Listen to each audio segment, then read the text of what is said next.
En préparant le livre Israël, parlons-en, j'ai demandé à 2 assistantes d'aller dans les rues de Bruxelles, demander au hasard aux gens qu'est-ce qu'ils savaient sur l'histoire et sur la situation d'Israël. Les réponses étaient catastrophiques. Il y a en fait une ignorance du public, et je pense que cette ignorance n'est pas due au hasard. Ça fait 60 ans que les médias européens, qui se disent les meilleurs du monde, informent le public, et on constate qu'en fait le public ne sait pas l'essentiel. Je pense que c'est dû à une opération de propagande israélienne relayée par les médias, et je l'ai résumé dans ce que j'ai appelé les 10 grands médias mensonges qui justifient Israël. Le premier grand média mensonge, c'est qu'on nous dit qu'Israël a été créé en réaction au génocide contre les Juifs en 40-45. Ça, c'est totalement faux. En fait, c'est un projet colonial qui est bien plus vieux, qui a été décidé au congrès de Bâle en 1897. Le mouvement nationaliste juif décide de coloniser la Palestine. À ce moment-là, on emploie le mot colonialisme, il n'est pas du tout honteux. Et ils font appel aux puissances coloniales de l'époque pour qu'ils se rendent compte qu'ils ont besoin d'être protégés. Il demande à l'Empire turc qui n'est pas intéressé, mais l'Empire britannique, lui, est très intéressé parce qu'il veut absolument avoir des colons qui vont être installés là au milieu du monde arabe, entre la partie ouest et la partie est. Ils veulent affaiblir l'Égypte, qui est une puissance qui les inquiète. Ils veulent contrôler le canal de Suez, qui est la route vers la colonie des Indes, qui leur rapporte énormément. Ensuite, les États-Unis vont prendre le relais. Eux, ce qui les intéresse, c'est le pétrole. Ils veulent un flic du pétrole. Et donc, création coloniale d'Israël ne date pas du tout de 40-45, c'est bien plus tôt, c'est un projet colonial. Il faut rappeler qu'à l'époque, les puissances coloniales européennes se partagent l'Afrique comme un vulgaire morceau de gâteau. Il y a une conférence à Berlin en 1885 avec l'Angleterre, la France, le Portugal, la Belgique, l'Allemagne. On se partage l'Afrique comme un vulgaire gâteau. Il n'y a évidemment aucun Africain qui est invité, et donc on est vraiment dans l'époque coloniale. Israël, c'est un projet colonial, il faut le dire.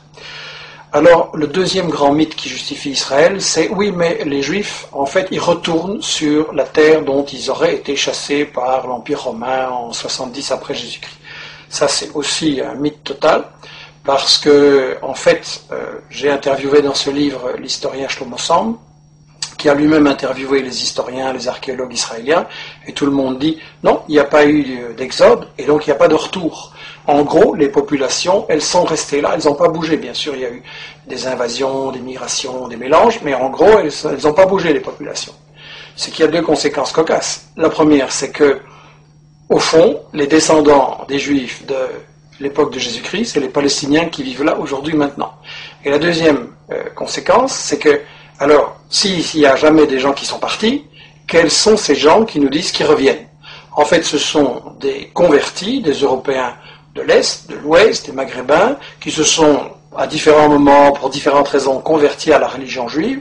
Et en fait, comme dit Shlomo Sand, le peuple juif, ça n'existe tout simplement pas. Il n'y a pas d'histoire commune, il n'y a pas de langue commune, il n'y a pas de culture commune, il y a juste une religion. Mais une religion, c'est pas un peuple. On ne parle pas de peuple chrétien, de peuple musulman, et donc pas de peuple juif non plus. Alors, le troisième grand mythe, c'est l'idée que, en fait, c'est pas grave s'ils se sont installés là en Palestine pour coloniser, parce que nous dit-on, c'était un désert, c'était une terre sans peuple, donc c'était vide. Ça aussi, c'est un mensonge total. En réalité, les témoins de l'époque, déjà au 19e, début 19e, disent la Palestine, c'est un océan de blé. Il y a des cultures et des exportations, notamment vers la France, de l'huile, du savon, les fameuses oranges de Jaffa. Et d'ailleurs, quand les colons britanniques et puis les colons juifs vont vouloir s'installer en Palestine à partir de 1920, les paysans palestiniens refusent de céder leurs terres, et donc il y a des révoltes, il y a des grèves générales, il y a des manifestations avec de nombreux morts, il va même y avoir une guérilla en Palestine, donc c'était tout sauf un désert, et tout ça n'a été brisé que par une répression très très féroce de l'occupant britannique et des sionistes ensuite. Alors on nous dit, oui c'est vrai, il y avait des Palestiniens, mais enfin ils sont partis d'eux-mêmes. Ça aussi c'est faux. J'ai cru ça moins longtemps, et tout le monde a cru ça, et ça a été la grande version officielle d'Israël, jusqu'à ce qu'on a appelé les nouveaux historiens israéliens, Benny Morris qui est interviewé dans les livres, Papé et d'autres disent, non, les Palestiniens ont été chassés par la violence, par la terreur, par toute une opération systématique pour les expulser en fait du pays, pour vider la terre de ses habitants. Donc ça c'est encore un mythe absolu, et ça c'est pour, disons, la partie historique. l'histoire d'Israël, tout ce qu'on nous cache, qui est très très important à comprendre. Et ensuite, ce qu'on nous dit sur la période actuelle, c'est que de toute façon, Israël, c'est la seule démocratie au Moyen-Orient et que donc il faut la défendre, c'est un État de droit. Premièrement, c'est pas un État de droit, c'est le seul État au monde où la Constitution ne fixe pas les limites du territoire. Dans tous les pays du monde, il y a une Constitution qui dit le territoire il commence là, il s'arrête là, et ça c'est notre pays. Israël non, parce qu'Israël c'est justement un projet d'expansion qui n'a pas de limite, et il y a donc une Constitution en plus totalement raciste qui dit que Israël c'est l'État des Juifs. Ce qui veut dire que les autres sont des sous-citoyens, des sous-hommes, et donc c'est la négation même de la démocratie, une constitution pareille. Donc Israël n'est absolument pas une démocratie, et je voudrais dire qu'en fait, Israël c'est le colonialisme, c'est le vol de la terre, c'est le nettoyage d'une population, ça ne peut pas être considéré comme une démocratie.